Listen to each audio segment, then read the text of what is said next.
Hi, Brendan here with Solar Light in Bend, Oregon. Today we're going to go over how to remove the solar powered nightlight. So in this case we have a 10-inch Solatube that's in my bathroom with a bathroom fan. This is standard to take off the diffuser and remove the nightlight on any 10-inch or 14-inch unit. First we give a little pressure upwards, then we twist counterclockwise.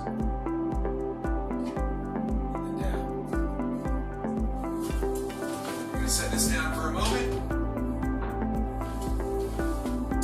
Then we pull this little tab here and remove the insulative gasket.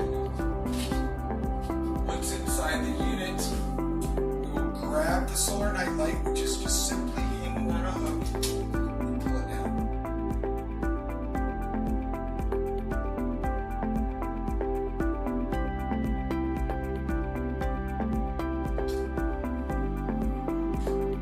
At that point, we can check the batteries, and we can test the nightlight, holding it against the wall, and then holding the sensor, if it has one, at the top to block it.